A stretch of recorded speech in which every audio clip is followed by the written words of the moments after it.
सदाशिवसमारम्भां शङ्कराचार्यमध्यमाम् अस्मदाचार्यपर्यन्तां वन्दे गुरुपरम्पराम्। ईश्वरो गुरुरात्मेति मूर्तिभेदविभागिने व्योमवद्व्याप्तदेहाय दक्षिणामूर्तये नमः। वसुदेवसुतं देवं कंसचाणूरमर्दनं देवकी परमानन्दं कृष्णं वन्दे जगद्गुरुं। ఆత్మస్వరూప బంధుగణ మీ అందరికీ కూడా ఉపనిషత్ అంటే ఉపనిషత్తులు అధ్యయనం కోసం మీ అందరికీ స్వాగతం సుస్వాగతం. ఎందుకంటే ఉపనిషత్తులు అధ్యయనం చేయడం అంటే వేదం అధ్యయనం చేసినట్టే. ఎందుకు అంటే ఉపనిషత్తులు కూడా వేదములో అంతర్భాగమే. అంటే ఈ లెవెల్ ఎలాంటిది? మనం పిల్లలు చదువుకోవాలి, చదువుకుందాం అనుకున్నాం అనుకోండి. చదువు అంటే ఇప్పుడు మామూలుగా లౌకిక చదువులేని ఎలా ఉంటాయి? ఎల్కేజీ నుండి డాక్టరేట్ చేసినంత వరకు అన్నీ చదువులే. అయితే మనం ఇప్పుడు ఏ క్లాసులోకి ఎంటర్ అవుతున్నాము? కిండర్ గార్డెన్ కాదు, ప్రైమరీ స్కూల్ కాదు, ప్రాథమిక పాఠశాల కాదు, అలాగని ఉన్నత పాఠశాల కాదు, ఇంటర్మీడియట్ కాదు, డిగ్రీ కూడా కాదు.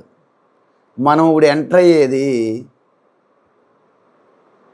పోస్ట్ గ్రాడ్యుయేషన్ అంటే పీజీ.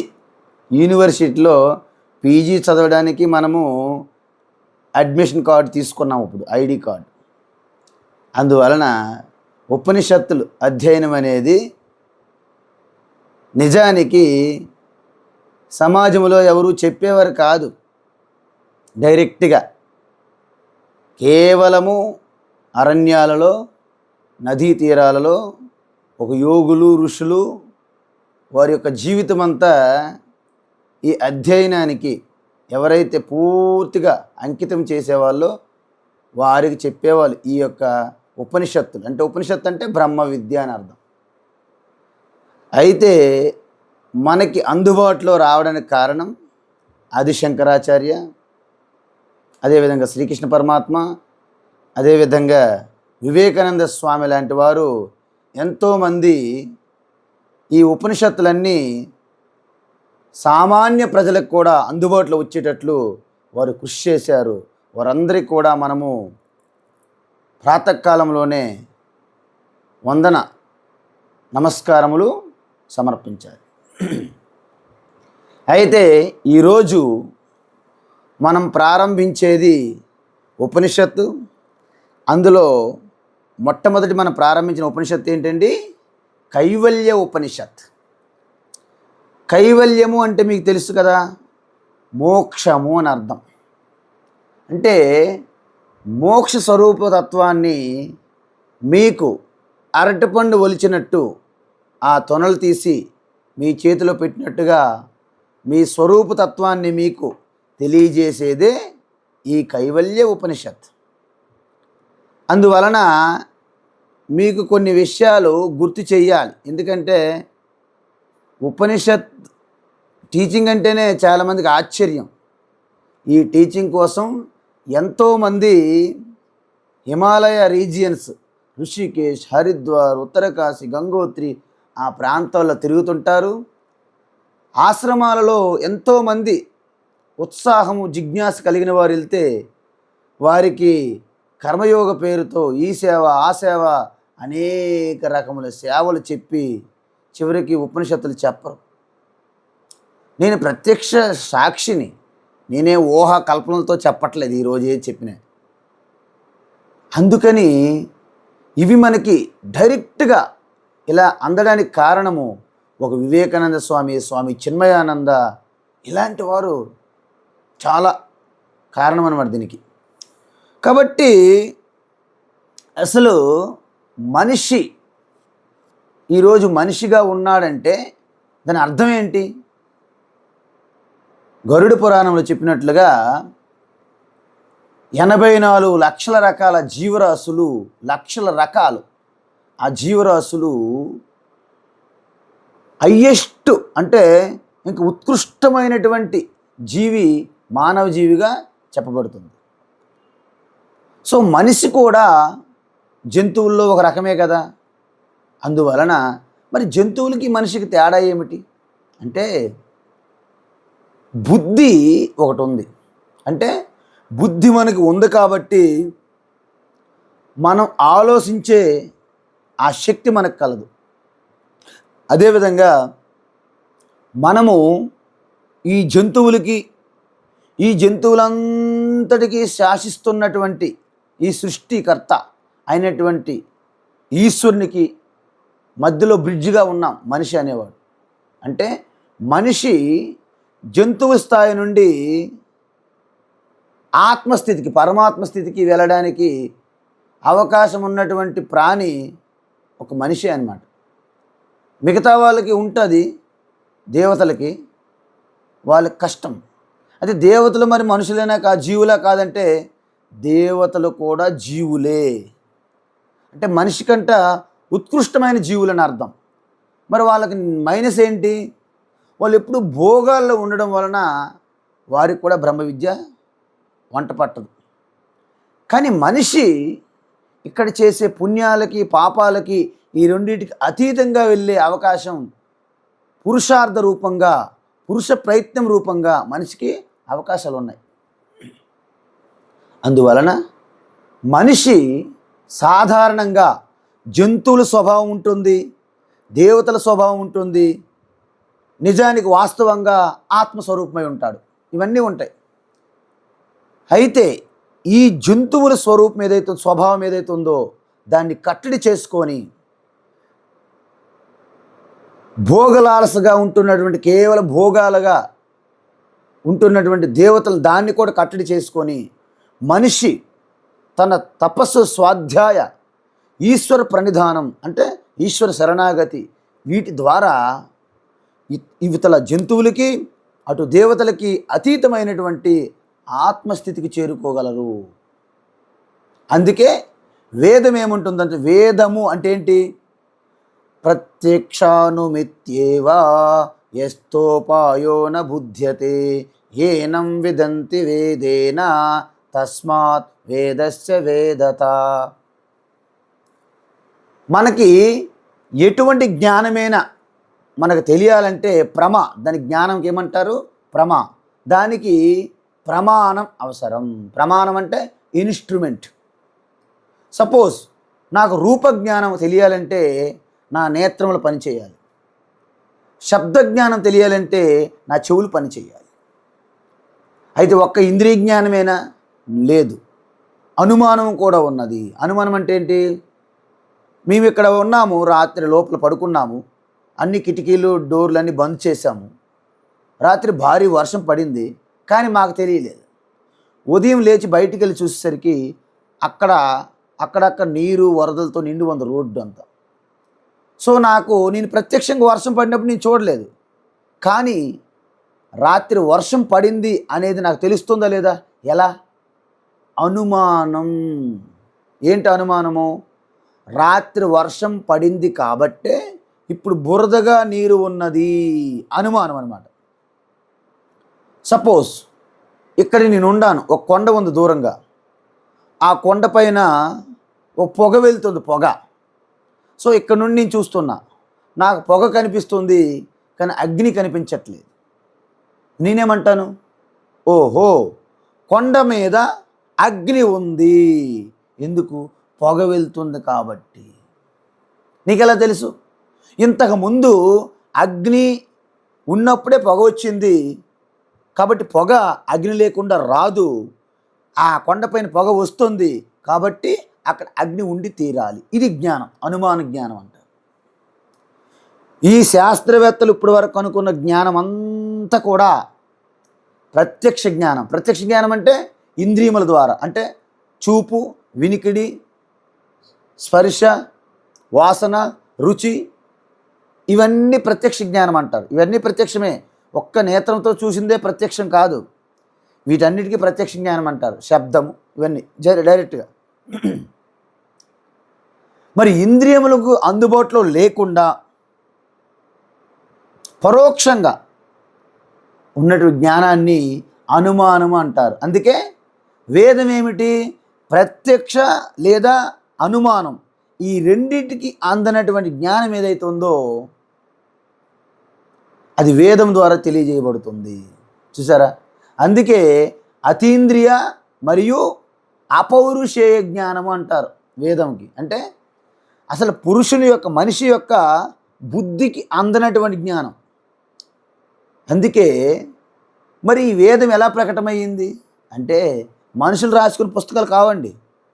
మన వాళ్ళు చాలామంది అనుకుంటారు, వేరు వేరు మత విశ్వాసం వాళ్ళందరూ కూడా వేదాలు కూడా మిగతా మత గ్రంథాల వలె అది కూడా ఒక పుస్తకమే అనుకుంటారు. ఇది తప్పు.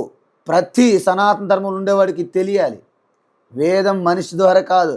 అలాగైతే ఇప్పటి వేదాలు ఉండేవి కావు. ఎందుకంటే మన బుద్ధి ద్వారా వేదాలని చిందర వందర చేసేవాళ్ళం. మరి వేదం ఎలా ప్రకటమయ్యింది?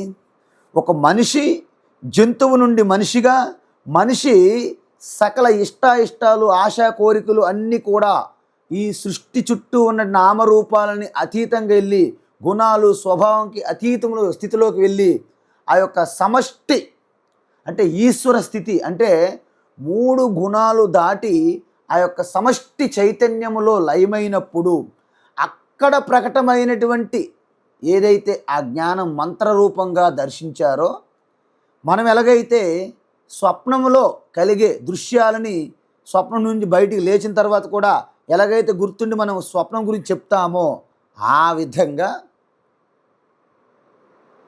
అపౌరుషేయ తత్వమైనటువంటి పురుష బుద్ధికి అందనటువంటి ఆ ఈశ్వర, డైరెక్ట్ ఈశ్వర వాయిస్ అనేది చైతన్య స్వరూపంగా ఆ మంత్ర రూపంగా దర్శించినటువంటి వారు మళ్ళీ యథాస్థితికి వచ్చి ఆ జ్ఞానాన్ని శిష్యులకి పంచిపెట్టారు. కాబట్టి దీనిని వేదము అంటారు. అయితే వేదం, ఈశ్వరుని యొక్క ఇష్టం ఏమిటి? ప్రతి ప్రాణి కూడా సంపూర్ణమైనటువంటి నా ఆత్మస్వరూప తత్వము అనుభూతి చెందాలి. అంటే అర్థం ఏంటి? ఎవ్వరికి భయం ఉండకూడదు, సంపూర్ణ భద్రత ఉండాలి, సంపూర్ణ శాంతి ఉండాలి, సంపూర్ణ ఆనందం ఉండాలి. ఈ 3 ఉంటే మనిషికి ఇంకేం అక్కర్లేదు. మనిషి అనేక రకాల కోరికలు, అనేక రకాల వస్తువులు, అనేక రకాల సంబంధాలు, మనుషులు, అధికారం ఇవన్నీ కూడబెట్టుకుంటాడు. దేనికయ్యా అంటే శాంతి కోసం, ఆనందం కోసం, భద్రత కోసం.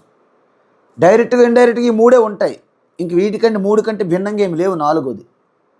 అయితే మనిషి తన స్వరూపం అనంతము, అనంత ఆనందము, అనంతమైన శాంతి, అనంతమైన భద్రత అని తెలుసుకోక బహిర్ముఖంగా వెళ్ళిపోతూ నేను పెద్దవాడుగా నన్ను గుర్తించాలని సమాజం మీద ఆధారపడతాడు, నన్ను గుర్తించాలని. వేదం ఏమంటుందంటే, నాయన నువ్వు తప్పుదారిలో వెళ్తున్నావు, నువ్వు హౌరా వెళ్ళాలి కానీ మద్రాసు వెళ్ళే బండి ఎక్కావు కాబట్టి నువ్వెప్పుడూ హౌరా చేరలేవు. అందువలన వేదం ఏమంటుందంటే, నాయన ఒక్కసారి ఆగు, నువ్వు ఎక్కడ చేరుకోవాలనుకుంటున్నావు అది నేను చేర్పిస్తా అంటాడు. నేను పలానా కోరిక నాకు తీరాలి, నువ్వేమీ చేయగలవా? ఓకే, డోంట్ వర్రీ, నీ కోరిక తీరే విధానము నేను చెప్తా, నువ్వు పాటించు. అందువలన వేదముల్లో అంటే బ్రహ్మ విద్యలో మొదటి పాఠము కర్మ చెయ్యాలి. ఎందుకు? ప్రతి ఒక్కరు కూడా సులభంగా ఆచరించేది కర్మ. ఎందుకంటే అవయవాలతో చేసేది, మన శరీరంతో చేసేది, దానికి పెద్ద బుద్ధి అక్కర్లేదు, వివేకం అక్కర్లేదు. కాబట్టి రండి కూర్చోండి, ఇది చెయ్యండి అంట. మరి ఇది చేస్తే నాకేం లాభము? నువ్వు కోరుకున్న కోరికలు తీరుతాయి. మరి అంతే కావాలి కదా ఆయనకి. ఇప్పుడు కోరికలు తీరాలి, అదేదో అధర్మంగా ఇతరులకు బాధించి, భయపెట్టి, ఇబ్బంది పెట్టి, ఈ సమాజంలో ప్రకృతిని నాశనం చేసి అటువంటి కోరికలు తీర్చుకోవడం ఎందుకు? వారు ఎవ్వరికీ ఇబ్బంది కాకుండా, సమాజానికి, ప్రకృతికి, వ్యక్తులకి ఎవ్వరికి ఎటువంటి ఇబ్బంది లేకుండా నీ కోరికలు తీరే విధానం నేను చెప్తాను కదా, వినొచ్చు కదా అంటే, ఓకే, నో ప్రాబ్లం, సరే వింటాను అని కూర్చోండి. అప్పుడు కర్మకాండ యజ్ఞ యాగాల గురించి స్పష్టంగా ఒక నియమాలు చెప్తారు, నియమ నిబంధనలు. దీని తర్వాత ఇది కావాలి, ఇది చేయాలి, దాని తర్వాత అది చేయాలి, ఈ వస్తువులు కావాలి, ఈ ద్రవ్య పదార్థాలు కావాలి, ఈ ఈ ఋత్వికులు కావాలి, మీకు భార్యాభర్తలు ఇక్కడ ఉండాలి, ఇవన్నీ రకరకాల నియమాలు ఉంటాయి. సో అలా చేస్తే ఏమైంది, ఆయనలో ఈశ్వరుడి మీద భక్తి కంటే నాకు ఎవరైతే ఈ యొక్క కోరికలు తీరుస్తున్నారో ఆ దేవీ దేవతలపైనే భక్తి ఉంటుంది. జస్ట్ అంతే కదా ఎవరికైనా. ఇప్పుడు ఒక ఎమ్మెల్యే మీకు కౌన్సిలర్ రావడానికి ఒక హెల్ప్ చేశాడు అనుకోండి, ఎమ్మెల్యే నీకు దేవుడు, నువ్వు కౌన్సిలర్ అయ్యావు కాబట్టి నీకు వేరే దేవుడు అక్కర్లే. అలాగ ఉంటుంది సమాజం. సాధారణంగా చాలామంది దేవాలయాలకు వెళ్ళి సాష్టంగా దండ ప్రమాణాలు చేయరు, కింద పడుకోరు. కానీ ఒక మంత్రి కానీ, ఒక ముఖ్యమంత్రి కానీ ఆయనకి ఏమైనా సహాయం చేస్తే ఆయన కాలం మీద పడిపోతాడు. ఎందుకంటే ఆయనకి కోరిక తీర్చే వాళ్ళు ఇంపార్టెంట్ అండి బాబు. దేవుడా, ఓకే, అందరూ దేవుడు అంటారు, దేవుడే, ఆయనకి తెలియదు కదా దేవుడు అంటే ఏంటని. కాబట్టి ప్రత్యక్ష దేవుడు ఎవరు, ఆ మంత్రే. కాబట్టి ఆ విధంగా ఉన్నవాడు ఏం చేస్తాడు, శ్రద్ధాభక్తిగా ఏ యజ్ఞము ఏ పూజ చేయమని చేస్తారు. ఎందుకు, కోరిక తీరాలి. కోరిక ఇంపార్టెంట్ ఆయనకి, దేవుడు దేవత ఇంపార్టెంట్ కాదు. అలాగ చేస్తుంటే ఆ యొక్క కర్మకాండల ద్వారా మీరు పొందే ఫలాలు ఏంటంటే అవి 3 రకాలే. ఏంటి, ఎటువంటి ఫలం పొందినప్పటికీ అది కాలంలోనే కలిసిపోతుంది. ఎందుకు, ఆ కోరిక నుండి వచ్చిన ఫలము ఇంతకుముందు లేదు కదా, కాలంలో వచ్చింది కదా, మరి కాలంలో పోతుంది కదా. అది నిత్యం కాదు, శాశ్వతం కాదు. మీకు ముందే తెలుస్తుంది కదా, ముందు నుంచి ఆ ఫలం లేదంటే అది శాశ్వతం కానట్టు లెక్క. కాబట్టి దాని నుంచి కర్మ ద్వారా ఏమేమి పొందగలవు, ఉత్పత్తి, ఏదైనా వస్తువుని తయారు చేయగలుగుతారు. ఆప్యం, ఏదైనా దాన్ని రీచ్ అవుతారు, చేరుకుంటారు గమ్యాన్ని. ఉత్పత్తి, ఆప్యం. ఇంకొకటి ఏంటి, సంస్కారము, శుద్ధీకరణ. సంస్కారం, వికారము, మార్పులు చేర్పులు. చూసారా, మార్పులు చేర్పులు.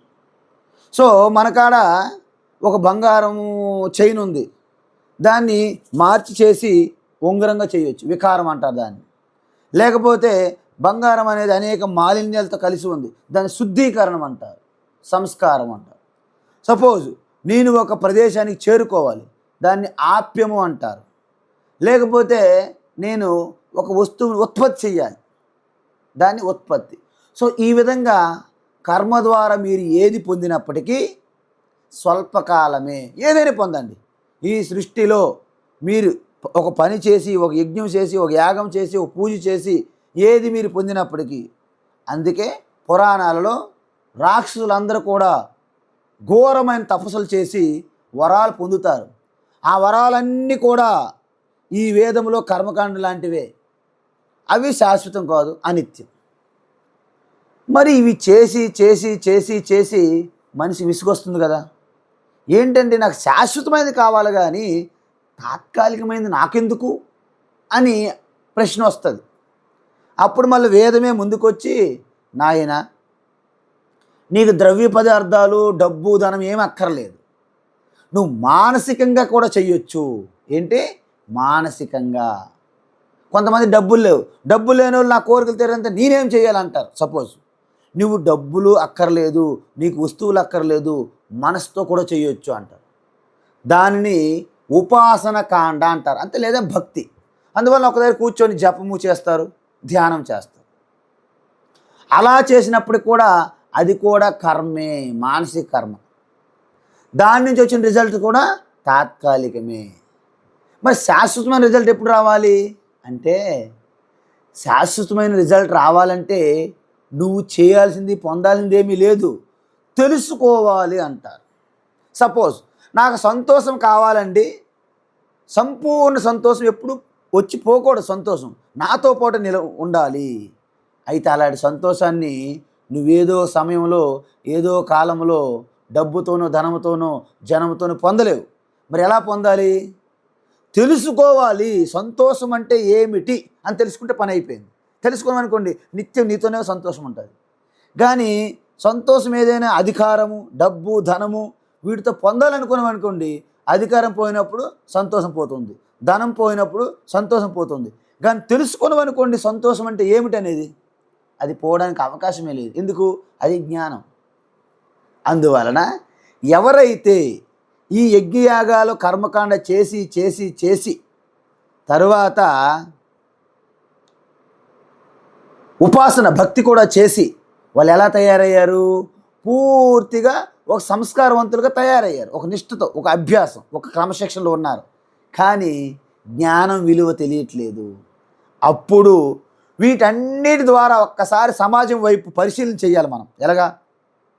పరీక్షలోకాన్ కర్మచితాన్ బ్రాహ్మణ నిర్వేదం ఆయాత్ అకృతం కృతేన నాస్తి ఏవ తత్ అంటే తత్ సహా గురుం అభిగచ్చేత్. అంటే పరీక్షలోకాన్ కర్మచితాన్ బ్రాహ్మణో నిర్వేదమాయ నాస్తి అకృతకృతేన తద్విజ్ఞానార్థం, దాని గురించి తెలుసుకోవడానికి సహా అంటే గురువుని అభిగచ్చేత్, గురువుని ఆశ్రయించాలి. ఏంటి? సమిత్పాని శ్రోత్రియం బ్రహ్మనిష్టాం. అంటే మనకు పూర్తిగా సమిధిలో ఏంటి, ఆ రోజుల్లో గురువులు ఆ యొక్క ఆశ్రమాల్లో యజ్ఞాలు చేసేవాళ్ళు. వాళ్ళకి ఏం కావాలి? సమిధులు కావాలి, ఫిగ్స్ అంటారు. సో ఇప్పుడు ఏంటంటే గురువులకు ఇప్పుడు యజ్ఞాలు చేయట్లేదు కదండి. వారికి ఏది అవసరమో ఒక పండ్లో ఫలము తీసుకొని వెళ్ళి సమిత్పాని వారికి సాష్టంగా నమస్కారం చేసి మీరు అడగాలి మీకు ఏం కావాలి. ఎలాంటి గురువు అయి ఉండాలి? శ్రోత్రియం బ్రహ్మనిష్టం. ఆ గురువు పూర్తిగా వేద స్వరూపం అంతా గ్రహించి ఉండాలి. అదేవిధంగా తను ఆ జ్ఞానములో జీవించి ఉండాలి. అప్పుడు ఏమవుతుంది? అటువంటి గురువు నీకు గైడెన్స్ ఇస్తారు, మార్గదర్శనం చేస్తారు. అందుకే వేదమును ఏమంటారు? శాస్త్రం అంటారు. శాసనాత్ త్రాయతే ఇది శాస్త్రం. మిమ్మల్ని శాసించి ఆదేశించి మిమ్మల్ని రక్షిస్తుందన్నమాట ఈ సంసార దుఃఖం నుండి. కాబట్టి దాన్ని శాస్త్రం అంటారు. సో ఈ విధంగా మనము ఈ వేదం వచ్చింది కదండి. అంటే ఈ పరంపర ఎలాగా? సాక్షాత్తు పరమాత్మ బ్రహ్మాజీని సృష్టి చేశాడు. బ్రహ్మాజీ అంటే ఎవరు? సృష్టికర్త. ఎలా చేశారు? ఈ బ్రహ్మాజీని సృష్టి చేసి నువ్వు సృష్టి చెయ్యి అని వేద జ్ఞానం కూడా ఆయనకు అందించారు. సో వేద జ్ఞానం ఉన్నది, బ్రహ్మాజీ ఉన్నాడు, చతుర్ముఖ బ్రహ్మ. సో ఆయన నుండి 4 ముఖాల నుండి ప్రకటమైందే మన వేదాలుగా చెప్తారు. సో అప్పుడు ఏమంటున్నారు?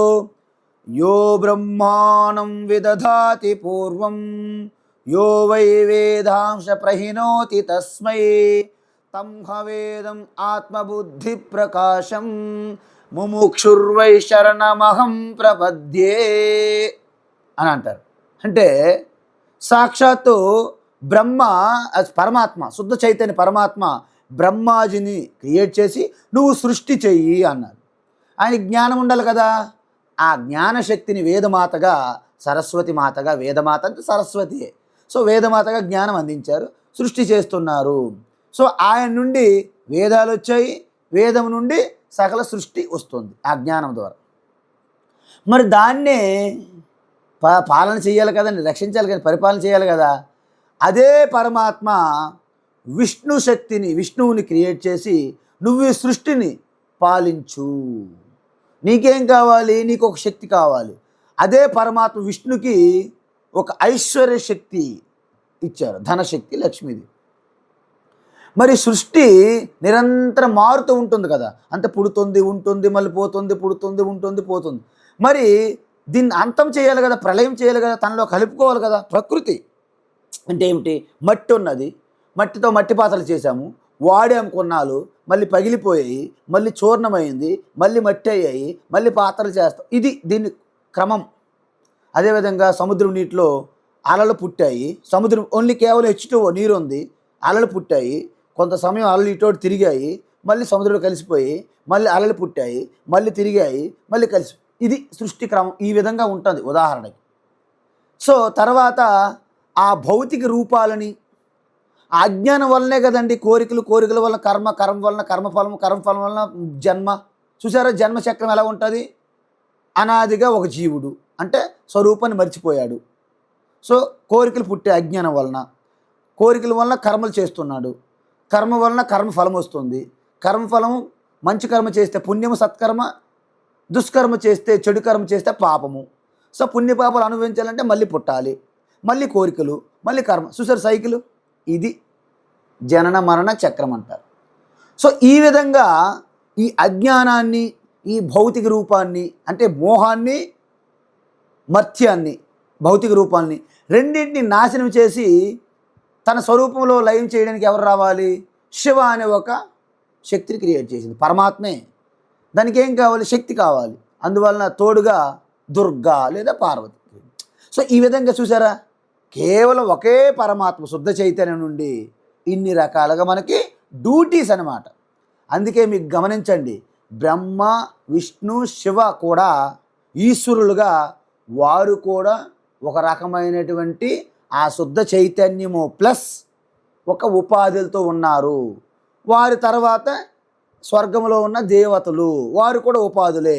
వారు తర్వాత ఉన్నటువంటి మనుషులు వారు కూడా ఉపాధులతో ఉన్నారు.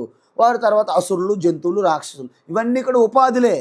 వీటన్నిటిలో అంటే జంతువుల నుండి బ్రహ్మాజీ చతుర్ముఖ బ్రహ్మ సృష్టికర్త వరకు అందరిలో కూడా ఒక శుద్ధ చైతన్య పరమాత్మే సమానం.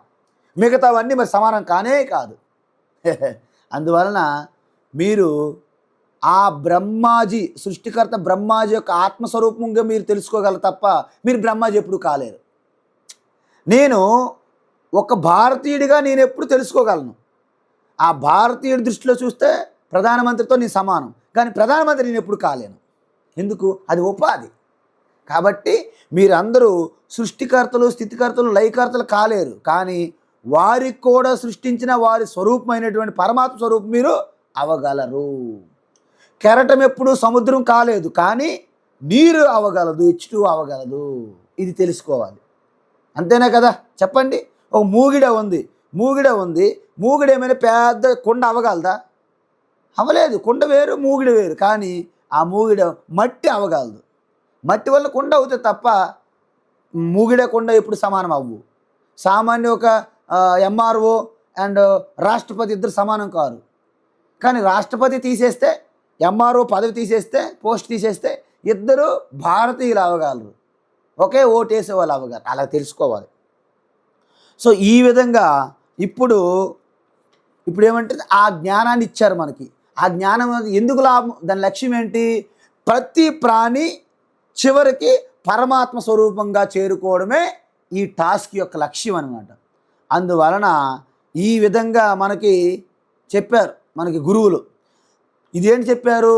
సత్యం సత్యం పునః సత్యం ఉధృత్య భుజముచ్యతే వేదాత్ శాస్త్రం పరం నాస్తి నదైవం కేశవాత్ పరం. అంటే వేదం కంటే గొప్ప శాస్త్రం అనేది ఈ బ్రహ్మాండంలో లేదు, వేరేది రెండోది లేదు. అదేవిధంగా శుద్ధ చైతన్య పరమాత్మయే అల్టిమేట్ దేవుడు. ఎందుకు? అక్కడ నుండే మాయాశక్తి ఉపాధి ద్వారా దేవుడు అంటున్నాం, కానీ వాస్తవంగా దేవుడు అనకూడదు, ఆత్మే అనాలి. అందువలన ఈ విధంగా మనకి శాస్త్రాలు ఉన్నాయి. అయితే అన్ని శాస్త్రాలు సమానమా? కాదని చెప్పాను. ఎందుకు? వాటికి ఒక టెస్ట్ పెట్టాలి. టెస్ట్ బంగారం ఒరిజినల్ బంగారమా కాదని దానికి పరీక్ష పెడతాడా లేదా? గోల్డ్ స్మిత్ బంగారం ఆయన దగ్గరికి వెళ్ళండి, చూస్తారు, పరీక్ష పెట్టి చూస్తారు, ఇది నిజమైందా కాదా, ఇది కల్తీయా కాదా. అదేవిధంగా శాస్త్రం కూడా కల్తీయా కాదని చెప్పడానికి మనకి ఒక పరీక్ష ఉన్నది. ఏంటి? అనుబంధ చతుష్టయం అంటారు. అనుబంధ చతుష్టయం అంటే ఏంటండి? అంటే ఒక శాస్త్రం మనం పట్టుకున్నప్పుడు దాని యొక్క విషయం ఏమిటి, సబ్జెక్ట్ మ్యాటర్ ఏంటి. మీరు ఒక కలెక్టర్ కానీ ఎంఆర్ఓ కానీ ఎవరికైనా ఒక లెటర్ రాసినప్పుడు అక్కడ విషయం ఏమిటని రాయాలి. నాకు ఇల్లు లేదు, నాకు పలాంది ఏది, అది రాయలేదనుకోండి, మీరు పురాణంలో కథలు రాసుకున్నారనుకోండి, వారు చదవరు, పక్కన పడేస్తారు. అందుకే సబ్జెక్ట్ అనే పెద్ద లెటర్లతో విషయం అని రాయాలి, హెడ్డింగ్. అదేవిధంగా శాస్త్రం కూడా తెలియజేయాలి మనకి ఏంటి చెప్తుంది అనేది. విషయం ఏం చెప్తుంది? విషయం. ఆ విషయం వల్ల నాకేం ప్రయోజనము? రెండో పాయింట్. ఇంతకీ ఈ ప్రయోజనానికి విషయానికి ఉన్న సంబంధం ఏమిటి? సబ్జెక్ట్ మ్యాటర్కి నీ వంతు ప్రయోజనానికి సంబంధం ఏంటి? దీనికి ఎవరు అర్హులు, అధికారులు? సో వేదం అనేది 2 భాగాలుగా విభజించారు మన సౌలభ్యం కోసం.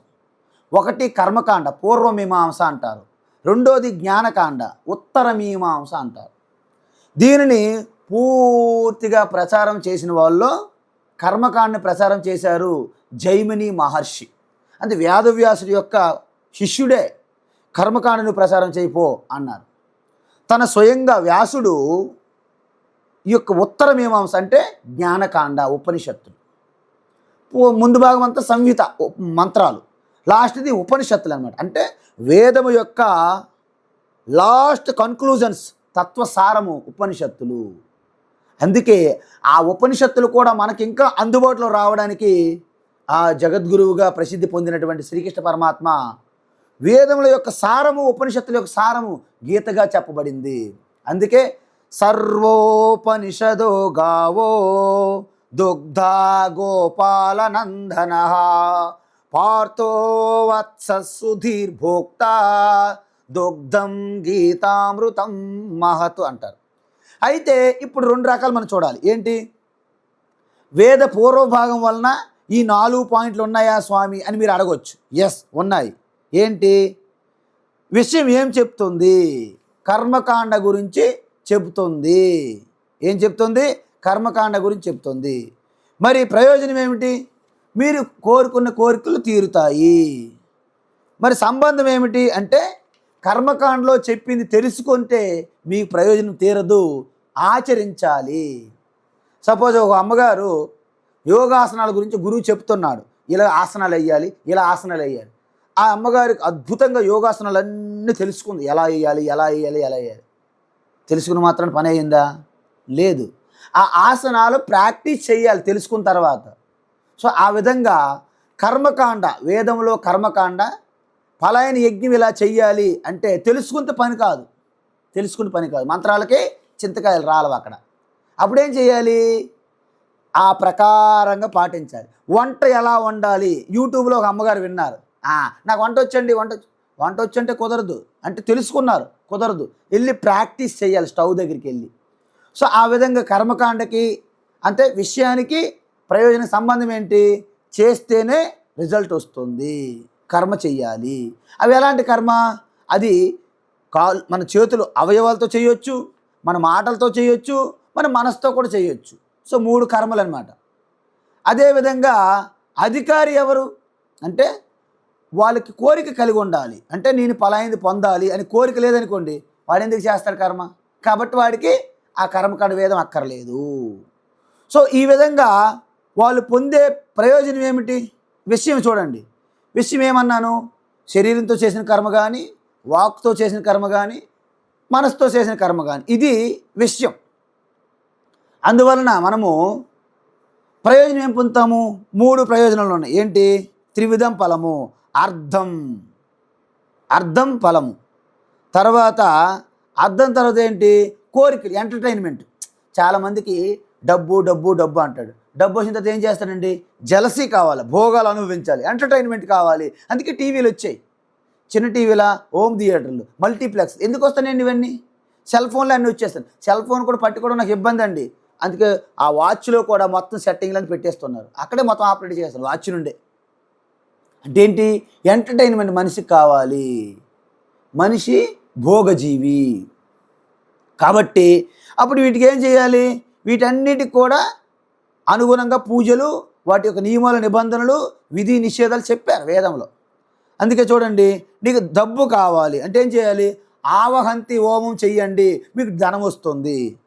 ఆవహంతి వితన్వానా కుర్వానా చీరమాత్మనః వాసాగం సిమమగావశ్చ అన్నపానే చ సర్వదా తతో మే శ్రియమావహ. తైత్రీయ ఉపనిషత్తులో శిక్షావల్లి ఉంటుంది ముందు భాగం. ఆ శిక్షావల్లిలో బ్రహ్మచారులు వస్తే వారికి ఈ ఆవహంతి హోమం చేయిస్తారు గృహస్థులందరికీ. ఎందుకు? వారు డబ్బు కావాలి. ఆ డబ్బు ఏం చేయాలి? గురువు గారికి ఇస్తే గురువు గారు ఆశ్రమం నడుపుతాడండి. గురువు గారు ఏమైనా ఇలాగా ఈ మన స్టేజ్లు ఎక్కిపోయి ఏదో మంత్రాలు ఆవు అంటే అవదు కదండి. కాబట్టి ఆవహంతి హోమము ఈ విధంగా చెయ్యాలి, నియమాలతో నిబంధనలతో క్రమంగా చేస్తే మీకు ధనం వస్తుంది అని చెప్పారు వేదములు. అది వస్తుంది కూడా. తర్వాత కామం అంటే కోరికలు తీరాలి. అంటే ఇప్పుడు చూడండి, పుత్రకామేష్, నాకు పుత్రుడు కావాలి, పుత్రకామేష్ చేయాలి. వృష్టి కామేష్, నాకు వర్షం కావాలి, వర్షం కోసం చేయాలి. సో ఆ విధంగా ధర్మం, మూడోది ధర్మం పొందుతారు. ఏంటి ధర్మం అంటే? పుణ్యపాపాలు రెండింటినీ కూడా ధర్మము అధర్మం అంటారు. ఎందుకు? నువ్వు సత్కర్మ చేస్తే, ధర్మబద్ధంగా చేస్తే నీకు పుణ్యం వస్తుంది. దుష్కర్మ చేస్తే అధర్మంగా చేస్తే నీకు పాపం వస్తుంది. ఎందుకు ఈ పుణ్యపాపాలు నాకెందుకు స్వామి, నేను ఆల్రెడీ హ్యాపీగా ఉన్నాను కదా? నో, నీ పుణ్యపాపాలు ఇప్పుడు సుఖ దుఃఖాలు ఎలా వస్తున్నాయి? ఇంతకుముందు పుణ్యపాపాల వల్ల ఇప్పుడు సుఖము దుఃఖం కలుగుతుంది. ఈ సుఖము దుఃఖం అనేది ఈ శరీరం పోయిన తర్వాత మళ్ళీ నీకు మంచి జన్మ రావాలంటే ఈ సుఖ దుఃఖాలే కారణమవుతాయి, ఈ పుణ్యపాపాలే కారణమవుతాయి. ఎలా? మనకి ఎలాగైతే ఇతర దేశాలు వెళ్ళేటప్పుడు నేను లండన్ పోవాలి, లండన్ పోతే నాకు డబ్బులు, ఈ రూపాయలు పనికిరావు, ఈ రూపాయల్ని పౌండ్స్గా మార్చుకోవాలి, యూరో లేదా పౌండ్స్గా మార్చుకోవాలి. అమెరికా వెళ్ళాలనుకోండి, ఇవే రూపాయల్ని డాలర్లుగా మార్చుకోవాలి. అందువల్ల మనకు ధనం ఉన్నది, కోరికలు ఉన్నాయి. ఈ రెండింటితో పాటు ధర్మం కావాలి. ఎందుకు? ఈ శరీరం పోయిన తర్వాత ఈ డబ్బులు, మేడలు, మిద్దులు ఇవన్నీ పనికిరావు. అందువలన అక్కడ నాకేం కావాలి? పుణ్యం కావాలి. పుణ్యం అనే రూపం కరెన్సీ కావాలి. అక్కడ పుణ్యం కరెన్సీ అంటారనమాట. ఇక్కడ మన రూపాయలు ఎలా అంటామో అక్కడ పుణ్యం కరెన్సీ అంటారు. కాబట్టి ఆ పుణ్యం కరెన్సీ మీద ఎవరి ఫోటో ఉంటుంది? ఇంద్రుడి ఫోటో ఉంటుంది, గాంధీ ఫోటో ఉండదు. మీరేమో గాంధీ ఫోటో ఉంటుంది అనుకోగలరు. సో పుణ్యం కరెన్సీ మీద ఇంద్రుడి ఫోటో ఉంటుంది అనమాట. అక్కడ కామధేను ఫోటో, కల్పవృక్షము, ఇలాంటి ఫోటోలు ఉంటాయి అన్నమాట. ఇక్కడేముంటాయి? గాంధీ ఫోటో, రకరకాల ఫోటోలు ఉంటాయి. అందువలన ఇక్కడ మన అర్థం, ఈ ధనాన్ని పుణ్యంగా కన్వర్ట్ చేసుకుంటే అక్కడ భోగాలు ఎక్కువ కాలము స్వర్గాది లోకాల్లో మీరు అనుభవిస్తారు. భోగాలు ఇంద్రుడితో పాటు కూర్చుంటారు. మీకు మీకు ఇప్పుడు ఏంటంటే ఎవరి షో కావాలి? ఏమండి, తిలోత్తమ గారు ఖాళీగా లేరండి, మేనకా ఉన్నారు, ఓకేనా? నాకు మేనకా వద్దు, నాకు రంభా కావాలి ప్రోగ్రామ్, మీరు డిమాండ్ చేయొచ్చు. ఎందుకు? మీ పుణ్యం, మీ క్యాష్ ఉంది కాబట్టి. ఇప్పుడు సినిమా థియేటర్కి వెళ్తాము, మీరు హయ్యెస్ట్ టికెట్ తీసుకుంటారు అనుకోండి, మీరు కింద ఎందుకు కూర్చుంటారు? నాకు ఫస్ట్ క్లాస్ టికెట్ కావాలని అంటారు. అలా సో మీ ధనాన్ని పుణ్యంగా కన్వర్ట్ చేసుకుంటారు కాబట్టి మీరు స్వర్గలోకంకి వెళ్ళి డిమాండ్ చేస్తారు, మీకు ఎటువంటి భోగాలు కావాలి, ఎంటర్టైన్మెంట్ కావాలి. రోజు మేనకా డ్యాన్స్ నాకు బోర్ కొట్టిందండి, నాకు రంభా ఊర్వశి కావాలి, లేకపోతే గంధర్వుడి యొక్క మంచి గానం కావాలి, తుంబురు నారదులు కూడా వచ్చి ఇక్కడ గానం చేయాలి అని మీరు డిమాండ్ చేయొచ్చు. ఎందుకంటే మీ పుణ్యం ఉంది, మీ ధనం ఉంది అక్కడ, పుణ్యం అనే ధనం. సో ఈ విధంగా అందువలన కఠోపనిషత్తులు ఏమన్నారు? శ్రేయశ్చ ప్రేయశ్చ మనుష్యమేతః తౌ సంపరిత్య వివినక్తి ధీర అన్నారు. అంటే అర్థం ఏంటి? ఇప్పుడు డబ్బు, ధనము ప్లస్ కోరికలు తీర్చుకోవడము, ఈ పుణ్యం సంపాదించడము, ఈ మూడు దేని కింద వస్తాయి? ప్రేయస్ అంటారు అన్నమాట. ఈ మూడింటి కలిపి ప్రేయస్ అంటారు ఉపనిషత్తుల్లో. అంటే ఎంటర్టైన్మెంటు, ధనము, కోరికలు తీర్చుకోవడము, పుణ్యం సంపాదించుకోవడం. మరి ఇంకొకటి ఏంటి? ఇవన్నీ కోరికలు విడిచిపెట్టి వీటి ద్వారా, కర్మల ద్వారా, కోరికల ద్వారా నేను శాశ్వతమైన ఫలాన్ని పొందటం లేదు. దానికోసము ఇవన్నీ వదిలిపెట్టి నా జ్ఞానం తెలుసుకోవాలి అంటే దాని ద్వారా వచ్చే ఫలం ఏంటి? శాశ్వతము, నిత్యము, మోక్షము. దాన్ని శ్రేయస్ అంటారు. సో ఈ విధంగా మరి దానికి ఇది ఉన్న సంబంధం ఏంటండి? పూర్వభాగానికి అధ్యయనం చేయాలి, వాటిని పాటించాలి, చెయ్యాలి కర్మ. కానీ ఉత్తర భాగంలో ఏంటి? ఉత్తర భాగంలో మీరేం చెయ్యక్కర్లే, తెలుసుకుంటే చాలు. మరి దీనికి ఎవరు అధికారులు? దానికి ఎవరు అధికారులు? దానికి ఎవరు అధికారులు అంటే కోరికలు ఉండాలి, నేను ధనం సంపాదించాలి, నా భోగాలు కావాలి, నాకు పుణ్యం కావాలి అనేవాళ్ళు కర్మకాండ చేస్తుంటారు. ఇక్కడేంటి? నాకు ధన సంపదలు అక్కర్లేదు, నాకేం భోగాలు అక్కర్లేదు, ఎంటర్టైన్మెంట్ అక్కర్లేదు, నాకు మోక్షం కావాలి అనే వ్యక్తి ఇక్కడ అధికారి. చూసారా? అందుకే మనం పారాయణ చేసినప్పుడు మనకేం కావాలి? పుణ్యం కావాలి. అందుకే మనము ఫలశ్రుతులు ఏం చదువుతాము? ధర్మార్థే ప్రాప్నుయాత్ ధర్మం, అర్థార్థే చ అర్థం ప్రాప్నుయాత్, కామార్థే ప్రాప్నుయాత్ కామీ, ప్రజార్థి చ ఆప్నుయాత్ ప్రజాం. అంటే ధర్మం పుణ్యం కావలసిన వాడు అని కోరుకుంటే ధర్మం పొందుతాడు, పుణ్యం పొందుతాడు. అర్థం కావాలని చేసేవాడు ధనం పొందుతాడు. కోరికలు తీరాలనేవాడు కోరికలు తీరితే కొన్ని, తర్వాత సంతానం కావాలి అనేవాడు సంతానం వస్తుంది. ఈ విధంగా అందుకే యోగులు, సన్యాసులు, ఋషులు వాళ్ళు కూడా భగవద్గీత చదువుతారు, వారు కూడా ఉపనిషత్తులు, గీత పారాయణ చేస్తారు. కానీ ఫలశ్రుతి చదవం మేము జనరల్గా. అందుకే రుద్రం ఉంటుంది అంటే చమకం ఉంటుంది. మేము రుద్రం ఒక్కటే చదువుతాము, చమకం వదిలేస్తాం. ఎందుకు? నాకు అది ఇవ్వు, ఇది ఇవ్వు, అది ఇవ్వు, చమే ధర్మంచమే, పుణ్యంచమే, వృక్షంచమే అని, ధనంచమే అన్నీ ఇవ్వండి ఇవ్వండి ఇవ్వండి అడగడం అనమాట. అందువలన సాధు పొంగవులు ఎవరు చమకం చదవరు. నాకు అది కావాలి, ఇది కావాలి లిస్టు. అయితే ఇక్కడ ఏం కావాలి మనకి? అధికారికి ఏముండాలి అని కోరిక ఉండాలి. ఎటువంటి కోరిక?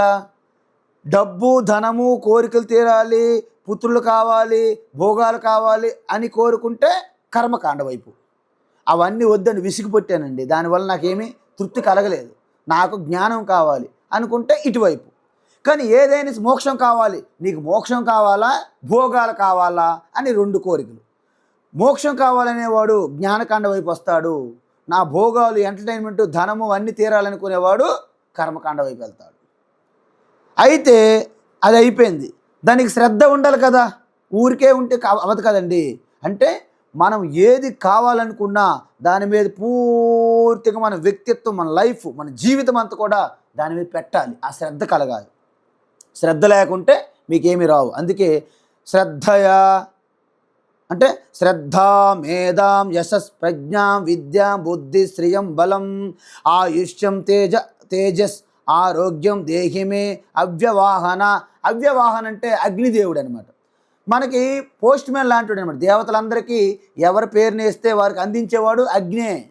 నువ్వు ఇంద్రుడికి ఏదైనా ఇవ్వాలనుకున్న హవిస్సు, ఇంద్రుడి వల్ల ఏమైనా పొందాలనుకున్నాం అనుకో, ఇంద్రుడు డైరెక్ట్ ఇవ్వలేవు మీరు యజ్ఞంలో. ఇంద్రాయ స్వాహ అంటే ఎందుకంటాము? ఇంద్రాయ ఇదం నమమ, ఇంద్రాయ ఇదం అంటే ఇంద్రుడికి ఇస్తున్నాము.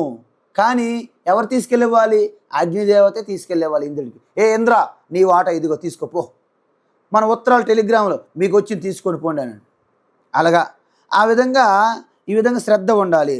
తర్వాత దక్షత్వం ఉండాలండి.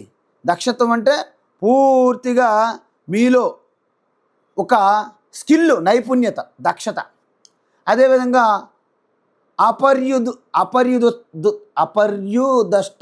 అపర్యుదష్టత్వం అంటే అర్థం ఏంటంటే మిమ్మల్ని డిస్క్వాలిఫై చేయకూడదు. సపోజ్ కొంతమంది కొన్ని మాత్రమే యజ్ఞాలు చేయగలరు. బ్రాహ్మణుడు రాజసు యాగము, అశ్వమేధ యాగం చేయకూడదు. రాజులు, క్షత్రియులు కూడా కొన్ని బ్రాహ్మణ సంబంధించిన యజ్ఞయాగాలు చేయకూడదు. అంటే అర్థం ఏంటి? ఇవి వర్ణాశ్రమానికి అనుగుణంగా కర్మకాండ రూపొందించారు. వర్ణాశ్రమం అంటే బ్రాహ్మణ వర్ణము, క్షత్రియ వర్ణము, వైశ్య వర్ణము, శూద్ర వర్ణము. అదేవిధంగా ఆశ్రమ అంటే బ్రహ్మచర్య ఆశ్రమ, గృహస్థాశ్రమ, వానప్రస్థాశ్రమ, సన్యాసాశ్రమ. సో ఈ రెండింటిని కలిపి పూర్తిగా సనాతన ధర్మాన్ని ఒక డిసిప్లిన్, క్రమశిక్షణలో పెట్టారన్నమాట, ఒక స్కూల్ లాగా. సో ఆ విధంగానే స్టెప్ బై స్టెప్ ముందుకెళ్ళాలి. సో ఇక్కడ చూడండి మనం, అందుకే క్షత్రియుల డ్యూటీ, బ్రాహ్మణుల డ్యూటీ, వైశ్యుల డ్యూటీ, శూద్రుల డ్యూటీ అని చెప్పారు. అవి చేసుకుంటూ పైకి వెళ్ళాలి. ఎక్కడి వరకు ఇవన్నీ పాటిస్తారు? కర్మకాండలో ఉన్నంత వరకు ఇవన్నీ పాటిస్తారు. జ్ఞానకాండలో ఎటువంటి భేదం లేదండి, మళ్ళీ గుర్తుంచుకోండి. మళ్ళీ అందుకే ఈ వర్ణాశ్రమ ధర్మం గురించి తెలియని వాళ్ళు సనాతన ధర్మం అనేది చాలా అజ్ఞానంతో కూడి ఉంది, మూఢనమ్మకాలతో కూడుకుంది, దీన్ని ఎలాగైనా నాశనం చేయాలి అని తమిళంలో ఉన్నటువంటి అసురులు, రాక్షసులు వాగుతుంటారు అప్పుడప్పుడు.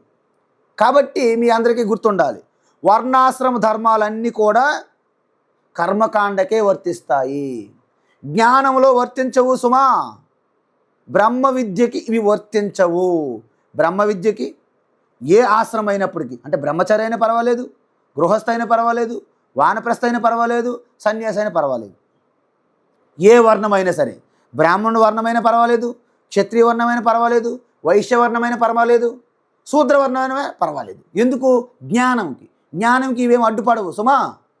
ఇప్పుడు మీరు చూసుకోండి, ఋషుల్లో కూడా సత్యకామ అనే ఒక అతను గురువు దగ్గరికి వెళ్ళాడు. ఒక బాలుడు, చిన్న బాలుడు వెళ్ళి, హారిద్రుమ గురువర్య వీళ్ళందరికీ మీరు బ్రహ్మచర్య దీక్ష ఇస్తున్నారు, ఉపనయనం చేస్తున్నారు, నాకు కూడా ఉపనయనం చేయండి, నాకు కూడా బ్రహ్మచర్య దీక్ష కావాలి, నేను వేదం చదువుకుంటాను మీతో పాటు.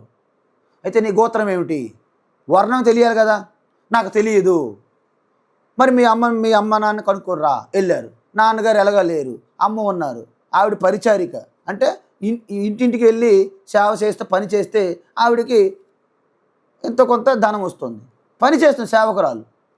అయితే ఆవిడ అన్నారు, నాకేమి యొక్క గోత్రాలు ఏమి తెలియని ఆయన, మనం ఇలాగా మీ నాన్నగారు చిన్నప్పుడే, మీ పుట్టినప్పుడే చనిపోయారు, కాబట్టి నిన్ను పోషించుకోవడానికి నీ నాన్న కష్టాలు పడుతున్నాను, నాకు ఈ వర్ణాలు, ఈ ఆశ్రమాలు, ఈ గోత్రాలు ఇవేమి తెలియవు నాకు అన్నది. కానీ ఒకటి మాత్రం సత్యం, నా పేరు జాబాల, నువ్వు సత్యం కోసము పాకులాడుతున్నావు, అందువలన నీకు గురువుగారు అడిగితే సత్యకామ జాబాల అని చెప్పుకో అన్నది. వెంటనే వచ్చాడు గురువు దగ్గరికి. గురువుగారు ఈ స్టోరీ అంతా జరిగినట్టు యథార్థంగా అమ్మగారు చెప్పినట్టు చెప్పాడు. గురువుగారు మెచ్చుకున్నాడు. అబ్బా, నీలో ఎంత ధైర్యము, సత్యం చెప్పాలంటే గుండెలో ధైర్యం ఉండాలి, భయపడకూడదు, కాబట్టి నిజానికి నువ్వు బ్రాహ్మణ వర్ణమే అని చెప్పేశాడు గురువు. అప్పుడేమైంది, ఆయన కూడా ఉపనయనం చేశారు, ఆయన కూడా బ్రహ్మ విద్య బోధించారు, ఆయన మహర్షి అయిపోయాడు, ఒక గొప్ప బ్రహ్మర్షి అయిపోయాడు ఆ సత్యకామ జాబాల. అదే వాల్మీకి గురించి మీకు తెలిసిందే, ఏముంది, దారి దోపిడి దొంగ, వచ్చిన వాళ్ళని దోసుకోవడం, చంపేయడము, దాచుకోవడము. నారద మహర్షి ఏం చెప్పాడు, దీనివల్ల నువ్వు నరకయాతన అనుభవిస్తున్న తర్వాత నువ్వు పాప మూట కొట్టుకుంటున్నావు, నీ కుటుంబ సభ్యులు ఎవరు దీనిలో పాలు పంచుకోరు, అది ఎలా కుదురుతుంది అన్నాడు. సరే కనుక్కోపో అన్నాడు. కళ్ళు తెరిచాడు. వెంటనే అన్ని విడిచిపెట్టేశాడు. ఒక్కసారి విడిచిపెట్టేసి ఆ తపస్సులో లీనమైపోయాడు, జ్ఞాన విజ్ఞం. వెంటనే బ్రహ్మర్షి అయిపోయాడు. అదేవిధంగా విశ్వామిత్రుడు రాజుగా ఉండి ఎంతో గమండితో, అహంకారంతో ఉండి వశిష్ఠుడి ఆశ్రమంకి వెళ్ళాడు. ఒకసారి వెళ్ళిపోతే, మీ అందరికి కూడా మేము సేవలు చేస్తామన్నాడు వశిష్ఠ మహర్షి. వెంటనే విశ్వామిత్రుడు ఏమనుకున్నాడంటే, నువ్వు బ్రాహ్మణుడు, నువ్వేం చేయగలవు, నీ వల్ల ఏమవుతుంది అన్నాడు. అవునా, నా దగ్గర కామధేను ఉన్న చూడు నందిని, నీకేం కావాలంటే అన్నీ నేను ఏర్పాటు చేయగలను అంటాడు. అన్ని భోగాలు, సైనికులకి ఏం కావాలో మొత్తం చేయిస్తాడు. అప్పుడు విశ్వామిత్రుడు ఒక కోరిక కలిగింది, ఈ పేద బ్రాహ్మణుడి దగ్గర ఇలాంటి కామధేను ఎందుకండి, రాజుకు ఉండాలి కదా, నాకు అది కావాలంటాడు. నాకు అది కుదరదండి, అది ఇవ్వడం కుదరదు అంటాడు. రాజు శాసిస్తే నువ్వెవడో కాదంటాను, కానీ నేను లాక్కుపోతాను అంటాడు కామధేను. ఎవరి దగ్గర, వశిష్ఠుడి దగ్గర నుండి. వశిష్ఠుడు అంటాడు, సరే నువ్వు ఎలా లాక్కుపోతావు నేను చూస్తా అంటాడు వశిష్ఠుడు. అరే, నేను ఇంత గొప్ప రాజుని, ఈ భూమంతరికి పరిపాలిస్తాను, రాజుని పట్టుకొని నువ్వు కామధేను అడిగితే ఇవ్వా, నీ సంగతి చూస్తానని ఇక సైనికులు యుద్ధం ప్రకటిస్తాడు. వశిష్ఠుడు ఏం చేశాడు, ఒక బ్రహ్మదండం తీసి ఇక్కడ నిలబెట్టి కామధేనుకి అడిగాడు, ఈయన ఎంత సైన్యం ఉన్నారో అంత రెట్టింపు సైన్యం వస్తారు, ఇవ్వమ్మా అన్నారు. డబల్ సైన్యం వచ్చేసింది. వాళ్ళు అస్త్రాలు ప్రయోగిస్తున్నారు, శస్త్రాలు, వీరు తగ్గట్టుగా డబల్ శస్త్రాలు, బ్రహ్మాస్త్రాలు ప్రయోగించి అన్నాడు. ఒక్కసారి విశ్వామిత్రుడి కళ్ళు తేలేశాడు. చీచీచి, ఈ బలము, ఈ అధికారం, ఈ రాజ్యాలు, సామ్రాజ్యాలన్నీ కూడా ఒక బ్రహ్మదండం ముందు ఏం పనికిరాలేదు, నాకు ఈ రాజ్యం వద్దు, ఏమొద్దు అని వెంటనే తపస్సుకు వెళ్ళిపోయాడు, రాజ్యం విడిచిపెట్టి. ఎవరు, విశ్వామిత్రుడు. కాబట్టి అలాంటి విశ్వామిత్రుడు అని క్షత్రియుడు మరి జ్ఞానం వైపు వచ్చారు. మరి మనకు వాల్మీకి రత్నాకరుడు, ఆయన శూద్రుడు, మరి జ్ఞానం వైపు వచ్చి బ్రహ్మర్షి అయ్యాడు. సత్యకామ జాబాల శూద్రుడు, బ్రహ్మర్షి అయ్యాడు. మరి వ్యాస మహర్షి ఎవరు పుట్టాడు, మత్స్యకన్యకి, అంటే శూద్రకన్యకి పుట్టాడు. మరి ఆయన జ్ఞానం వైపు వచ్చి బ్రహ్మర్షి అయ్యాడు.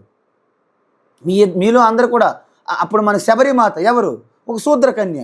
మరి సాక్షాత్తు మర్యాద పురుషోత్తముడు యొక్క నారాయణుడి యొక్క అవతార అంశం అయినటువంటి ఆ రాముడి యొక్క దర్శనంతో బ్రహ్మర్షిగా, అదొక యోగిని, సాధ్విని, ఒక ఋషిపతినిగా, ఒక ఆత్మజ్ఞానిగా మారిపోయింది ఆవిడ, బ్రహ్మవాదినిగా.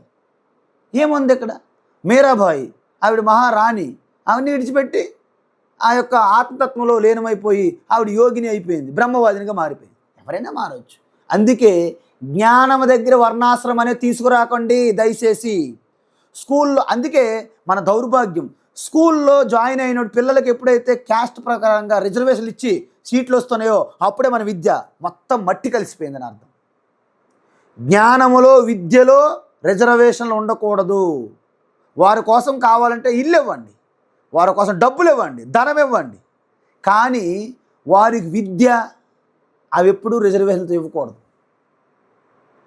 అప్పుడు విద్య పోతుంది. అందుకే విద్య పోయింది పూర్తిగా. విద్య లేదు మనకి ఇప్పుడు, నిజమైన విద్య. సో ఈ విధంగా ఏంటి, పూర్తిగా అన్నీ విడిచిపెట్టి ఏదైతే సత్యాన్ని పట్టుకోవడమో దాన్నే బ్రహ్మ విద్య, ఆత్మ మోక్షం. ఇది ఈ విధంగా మనకి ఈ జ్ఞానం ద్వారా కైవల్యము. ఇప్పుడు మనకి దీనికి ఎటువంటి అధికారాలు కావాలి అంటే 4 అధికారాలు ఉండాలి మనిషికి. ఏంటి? వివేకం ఉండాలి. నిత్య అనిత్య ఈ రెండింటి మధ్య వివేకం చేసి ఉండాలి. అనిత్యాన్ని విడిచిపెట్టి సత్యాన్ని పట్టుకోవాలి అనే ఒక వైరాగ్యం ఉండాలి. తర్వాత సమాధి షట్క సంపత్తి అంటారు. అంటే ఇంద్రియ నిగ్రహము, మనో నిగ్రహము, తర్వాత పూర్తిగా శ్రద్ధ, సమాధానము, సహనము, తితిక్ష కలిగి ఉండాలి. తర్వాత చివరికి మోక్షం కావాలని అత్యంత తీవ్ర తపన కలిగి ఉండాలి. ఇవి కలిగి ఉంటే నీవు ఉపనిషత్తు చదవడానికి యోగ్యులు, అధికారులు.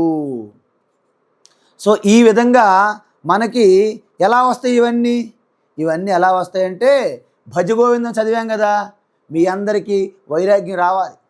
అదేవిధంగా 16వ అధ్యాయం ముందు భగవద్గీత, అసురులు దైవములు ఎలా ఉంటారు. తర్వాత 17వ అధ్యాయం ఎటువంటి ఆహారం తినాలి, ఎటువంటి పూజ చేయాలి, ఎటువంటి దానం చేయాలి, ఎటువంటి త్యాగం చేయాలి, ఎటువంటి జ్ఞానం తెలుసుకోవాలి, అవన్నీ వివరంగా 17వ అధ్యాయంలో ఉన్నాయి. సో ఈ విధంగా మీరు అనుష్ఠానం చేస్తే మీకు యోగ్యత కావలసినటువంటి 4 గుణాలు ఉంటాయి. సో ఈ విధంగా మనము అద్భుతమైనటువంటి ఈ యొక్క ఉపనిషత్తుకు మీరందరూ కూడా ఒక క్వాలిఫికేషను ఈరోజు సంపాదించారు. కాబట్టి మీకు ఉపనిషత్ అంటే ఇప్పుడు నేను చెప్తా. ఉపనిషత్ అని ఎందుకు అన్నారంటే ఉపనిషత్ 3 పదాలు విడదీయండి. ఉపనిషత్. ఉప అంటే సమీపం, ని అంటే నిశ్చయమైన, సత్ అంటే సత్ కాదు, సడ్రులు అంటారు ధాతు సంస్కృతం. సడ్రులు ధాతు ఏం చెప్తుందంటే విసరణ, గతి, అవగతి, అవసాధన అంటారు. విసరణ అంటే ఏంటి? బలహీనపరచడం. సరే, ఒక తాడు ఉంది, నేను దాన్ని ముక్కలు చేయలేకపోతాను, ఏం చేస్తాం? అది దారం అలా విడదీశాను అనుకోండి, వీక్ అయిపోయిందా, దాన్ని తెంపడం సులభం. ఆ విధంగా మన సంసారం అనే చక్రంలో తగులుకున్నాం కాబట్టి మెల్లమెల్లగా ఒక్కొక్కటి తగ్గించుకొని సంసారాన్ని బలహీనపరచడం ఒకటి. 2 అవసాధనేసు అంటే నాశనం చేయడం. ఏంటి? మీలో ఉన్న అజ్ఞానాన్ని నాశనం చేస్తే అప్పుడు మీరేం పొందుతారు?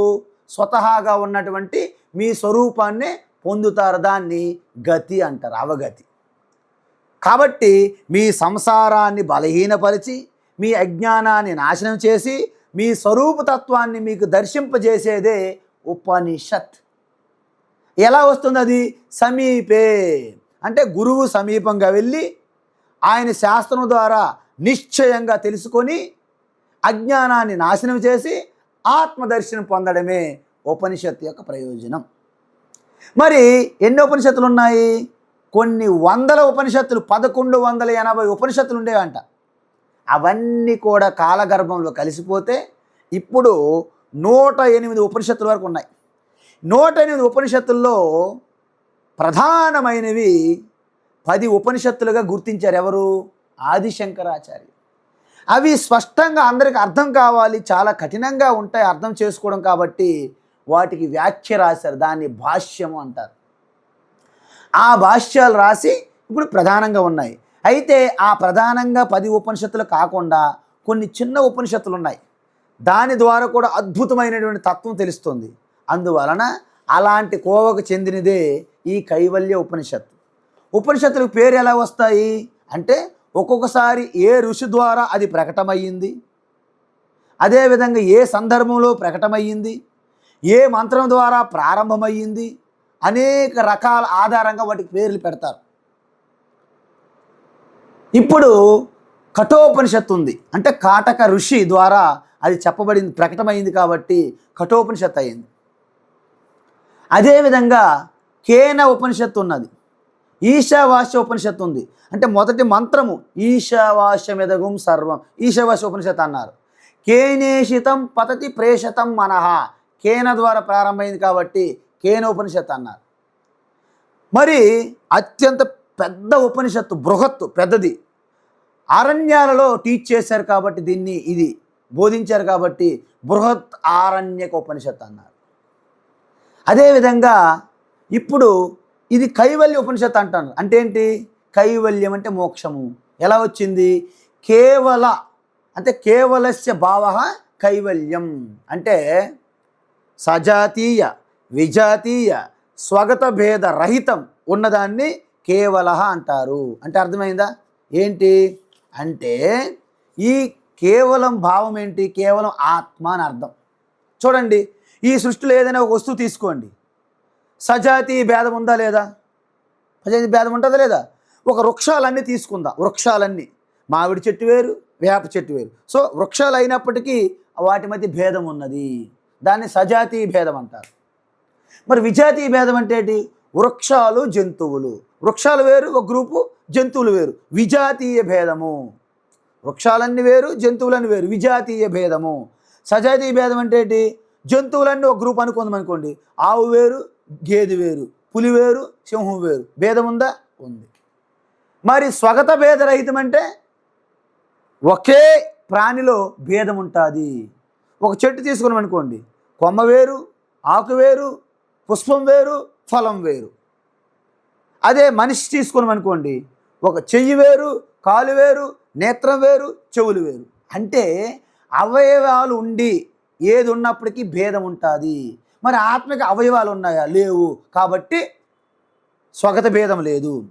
పోనీ ఆత్మ కంటే రెండోది ఏమైనా ఉందా? ఆత్మ జాతికి చెందింది, రెండోది ఏమి లేదు. అంటే సజాతీయ భేదం లేదు. ఆత్మ కంటే భిన్నంగా ఏమైనా రెండోది ఉందా? అది లేదు. విజాతీయ భేదం లేదు. అంటే సజాతీయ విజాతీయ స్వగత భేదాలు లేనటువంటి కేవలం ఒకటిగా ఉంటుంది కాబట్టి దాన్ని కేవల అంటారు. అదే ఎవరైతే అనుభూతి చెందుతారో కైవల్యం అంటారు. ఆ తత్వాన్ని బోధిస్తుంది కాబట్టి దీన్ని కైవల్య ఉపనిషత్ అంటారు. ఇంత కష్టపడి మనము కైవల్య ఉపనిషత్తులోకి ఇప్పుడు ప్రవేశించాం. అర్థమైందా? సో ఈ కైవల్య ఉపనిషత్ అనేది ఏ వేదానికి సంబంధించింది? మీకు ముందే చెప్పాను, మనం వేదములు చదువుతున్నాము. వేదములే కాదండి, వేదముల యొక్క శిరస్సు అంటే వేదముల్లో హయ్యెస్ట్ అనమాట ఉపనిషత్తు, జ్ఞానకాండ, బ్రహ్మ విద్య. అందువలన ఇది ఏ వేదములో ఉన్నది? అథర్వణ వేదములో ఉన్నది.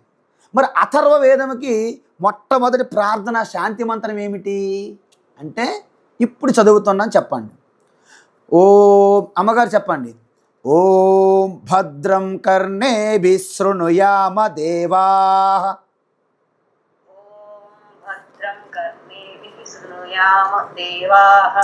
భద్రం పశ్యేమాక్షభిర్యజత్రాః.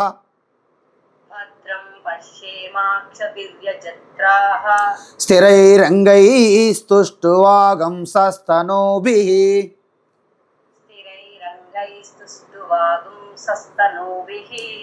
వ్యసేమ దేవహితం యదాయుః. స్వస్తి న ఇంద్రో వృద్ధశ్రవాః. స్వస్తి నః పూషా విశ్వవేదాః.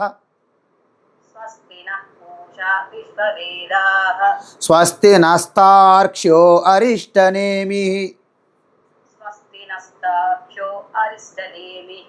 స్వస్తి నో బృహస్పతిర్దదాతు.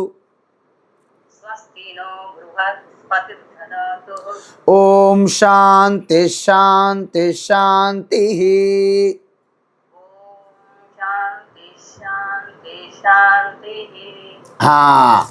ఇప్పుడు ప్రతి ఉపనిషత్తుకి ఒక శాంతి మంత్రం. ఎందుకు? ఏ వేదముకి ఆ ఉపనిషత్తు చెందుతుందో ఆ వేదము యొక్క శాంతి మంత్రమే మనం ఉపనిషత్తు ప్రారంభించే ముందు మనము చదువుతాము. ఎందుకు చదువుతాం స్వామి అంటే, నేను ఈ బ్రహ్మ విద్యను ఆరంభిస్తున్నాను, ఓ దేవతలారా, నాకు ఎటువంటి ఆటంకాలు లేకుండా, ఎటువంటి ఆటంకం ఉండకూడదు. ఇప్పుడు క్లాస్ స్టార్ట్ చేశారు, వెంటనే ఫోను ఎక్కడి నుంచో వచ్చిందండి, చాలా ఇంపార్టెంట్ ఫోన్ కాల్, ఈ క్లాస్ ఇక్కడ క్లాస్ ఏడుస్తుంటుంది, మీరేమో ఆ ఫోన్లో పడతారు. ఫోన్ అంటే ఒక్కసారి ఇలా ఫోన్ టచ్ అయిందంటే వదులుతామా? మనం ఎక్కడెక్కడికో పోతాం. కాబట్టి ఆటంకాలు అనమాట. లేకపోతే కాలు నొప్పి, లేకపోతే కడుపు నొప్పి, లేకపోతే ఏవో రకరకాల ప్రాబ్లమ్స్, లేకపోతే చుట్టూ మన హజులు బజులు ఉంటాయి కదా, మా యదారి మైసమ్మో మొత్తం డీజేలు డప్పులు ఓహో, ఏదైనా ఆటంకం కలగవచ్చు మనకి. కాబట్టి అనేక రకాల ఆటంకాలు కలుగుతున్నాయి. కాబట్టి ఆటంకాలు అంటూ ఉండకుండా, మరి నేను నా ఆరోగ్యం బాగుండాలి కదా, కూర్చోవాలంటే నేను సరిగ్గా కూర్చోవాలి కదా, అందువలన ఇవన్నీ నాకు సహకరించాలి, ఈ జ్ఞానం నేను పొందాలి, దాని ద్వారా నేను ప్రయోజనం పొందాలి, తద్వారా నేను దుఃఖాలు కష్టాల నుంచి బయటపడాలి అని కోరుకొని చేసే ప్రార్థనే శాంతి మంత్రం. రేపు క్లాసులో ఈ శాంతి మంత్రం యొక్క వివరణ చూసి రేపు కైవల్య ఉపనిషత్తులోకి ప్రవేశిస్తున్నాము. హరి ఓం తత్సత్. సర్వం శ్రీకృష్ణార్పణమస్తు.